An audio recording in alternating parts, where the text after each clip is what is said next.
अस्सलाम वालेकुम viewers, film star Shahbaz Akmal एक नए व्लॉग के साथ आप लोगों की खिदमत में हाजिर है। व्यूअर्स, आज का जो व्लॉग है वो माजी की सुपरस्टार और इंतहाई जाज़िब नज़र और बड़ी खूबसूरत हीरोइन नीलो बेगम पे मैं बनाना चाहता हूँ।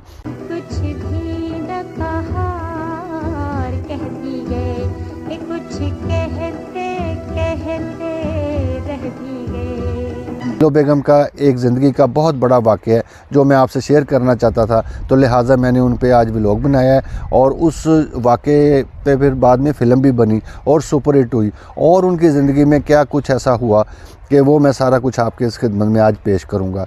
जो उनकी पैदाइश है वो 30 जून 1940 में वो बिहार हिंदुस्तान जो ब्रिटिश का दौर था तब वहाँ पे पैदा हुई और वहीं और ईसाई घराने में उनकी पैदाइश हुई। उसके बाद उन्होंने किंडरगार्टन एक स्कूल है उसमें थोड़ी तालीम हासिल की, स्टार्ट की। 16 साल की उम्र में वो पाकिस्तान शिफ्ट हो गई।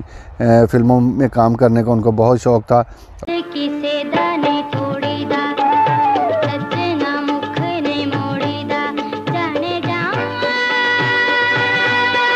जो उनको सबसे पहली फ़िल्म मिली वो उसका नाम था भवानी जंक्शन। उसमें एक सानवी सा छोटा सा किरदार मिला, उसमें एक रिपोर्टर का किरदार इनको दिया गया जो इन्होंने बड़े खूबी से निभाया। तो वो जो फ़िल्म थी वो बेस करती थी आज़ादी वतन के खातिर जो उन्होंने फ़िल्म बनाई। और 1956 में उनको एक फ़िल्म मिली जिसका नाम था साबरा। उसमें इनको एक साइड किरदार दिया गया तो वो भी इन्होंने खूब निभाया। तो उसके बाद 1957 में एक इनकी फ़िल्म आई जिसका नाम था 7 लाख। उसमें ज़ुबैदा खानम का एक गाना इनको नसीब हो गया जो बड़ा मशहूर हुआ। उसके बाद इनको बहुत तरक्की मिली। उस गाने के बोल कुछ यूँ थे कि आए मौसम रंगीले सुहाने, जिया नहीं माने, तू छुट्टी लेके आ जा बालमा। आए मौसम रंगीले सुहाने, जिया नहीं माने, तू छुट्टी लेके आ जा बालमा। और 1958 के बाद जो नीलो बेगम को बहुत सी फ़िल्में ऑफ़र होनी शुरू हो गई और बड़े प्यारे प्यारे उनको किरदार फ़िल्म इंडस्ट्री में मिलने शुरू हो गए, मेन किरदार उनको मिलने शुरू हो गए।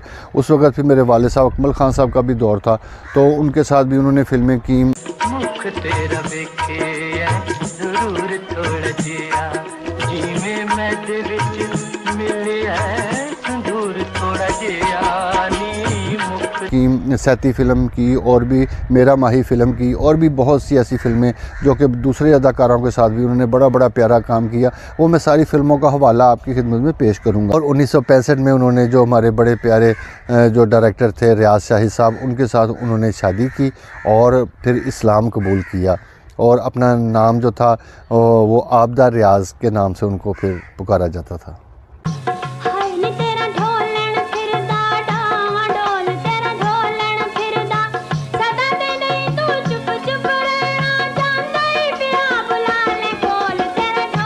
हुए थे और 1965 में जो मलक मीर मोहम्मद ख़ान साहब थे, मगरबी पाकिस्तान के वो गवर्नर थे, तो उन्होंने एक इनको लेटर भेजा नीलो बेगम को कि ईरान के जो शाह ईरान हैं तो वो पाकिस्तान आ रहे हैं दौरे पे और आपने स्टेज पे डांस करना है।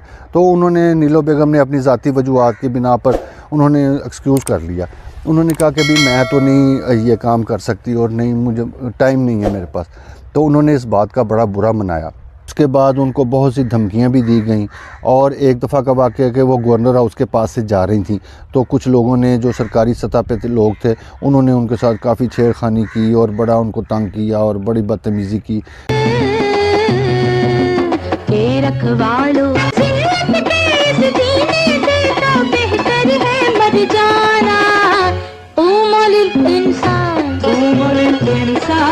इस वजह से उन्होंने दिल बर्दाश्त होकर तो ख़ुदकशी की कोशिश की तो लेकिन वो फ़ौरन उनको देख लिया गया और डॉक्टरों के पास लेके गए। डॉक्टरों ने बड़ी जदोजहद के बाद उनको बचा लिया, उनकी ज़िंदगी को बचा लिया। तो लेकिन जो फ़िल्म इंडस्ट्री के हलके थे और अवामी हलके थे उन्होंने बहुत मुखालफत की मीर मोहम्मद ख़ान साहब के ख़िलाफ़ कि भी ये आपने अच्छा काम नहीं किया, बहुत ज़्यादती की है। फिर हबीब जालिब साहब जो हमारे माजी के बड़े मारूफ शायर गुज़रे हैं, उन्होंने भी इसी मौजू पे अशार कहे और वो कुछ यूँ थे कि तू के ना वाकिफ़ आदाब गुलामी है, अभी रक्स जंजीर देख कर भी किया जाता है। तो इन अशार के बाद फिर एक ऐसा माहौल बन गया कि उसका असर कुछ उस वाक़े का ऐसा इस सारी टीम पर पड़ा कि रियाज शाह साहब जो थे, जो नीलो बेगम के खामद भी हैं, और उन्होंने इस मौजू पे एक फ़िल्म भी बनाई जिसका नाम था ज़रका। तो उस फिल्म में जो एक मेहंदी हसन साहब पे गाना जो गवाया गया उनसे मेहंदी हसन साहब पे, वो बड़ा मशहूर हुआ, जो कि इसी अशार पे वो बना था। तो वो उसके बोल कुछ यूँ थे और थोड़ा सा चेंज किया गया उस शेर को, तो वो लेकिन सेम ही वो लगता है कि ऐसा ही शेर है कि तू के ना वाकिफ़ आदाब गुलामी है अभी, रक्स जंजीर पहन कर भी किया जाता है। रक्स जंजीर पहन कर भी किया जाता है।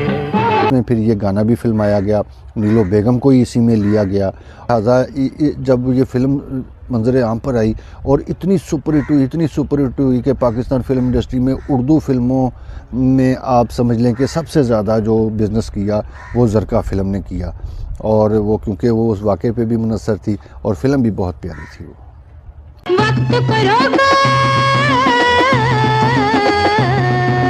रुक सकता है जुल्म का सर भी। और जैसे मैंने आपसे ज़िक्र किया कि वालिद साहब के साथ फ़िल्म थी जो सहती थी, और उसके बाद एक फ़िल्म थी 7 लाख, उसमें भी उन्होंने बड़ा प्यारा किरदार निभाया। और जो उस दौर में जितनी भी उनको फ़िल्में मिलती जा रही थी,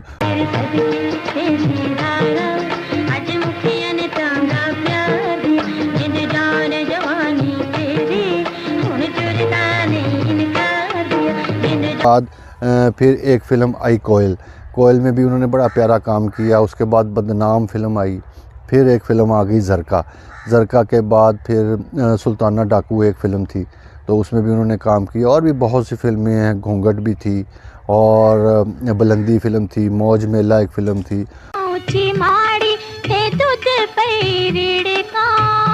मैनू सारे टब्बर दियां चिड़कां चन मखना तुसा भुल जाना असा याद रखना। उन्होंने अपनी फ़िल्मी लाइन में बहुत सी कामयाबियां हासिल की और बहुत से उनको निगार अवार्ड भी मिले।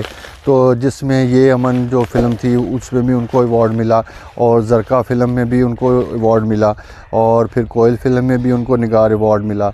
उसके बाद उनको हर सेल्फ अवार्ड मिला, और उसके बाद उनको एक और सितारा इम्तियाज़ भी उनको मिला, जो बहुत बड़ा अवार्ड है।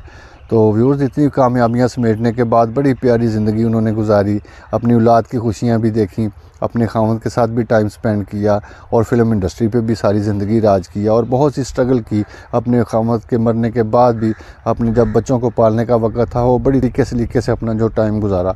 और तो उसके बाद फिर उनकी जो ज़िंदगी का अख्तिताम है वो 30 जनवरी 2021 को उनको ब्लड कैंसर हो गया, जिसकी वजह से उनकी वफ़ात हो गई। तो हम ये दुआ करते हैं कि उनके बच्चों को अल्लाह की ज़ात पाक सब्र दे और उनको भी जन्नतुल फिरदौस में जगह अता फरमाए, क्योंकि उन्होंने अपनी ज़िंदगी में एक बहुत बड़ा कारनामा किया है, जो कि उन्होंने इस्लाम भी कबूल किया अपनी शादी के बाद। तो खुदा की ज़ात पाक उनको साथ साथ जन्नतों में जगह अता फरमाए। और इसके साथ ही व्यूअर्स, आज का व्लॉग हम इख्तिताम करते हैं। नेक्स्ट अच्छे से व्लॉग में दोबारा मुलाकात होगी, तब तक के लिए अल्लाह हाफ़िज़।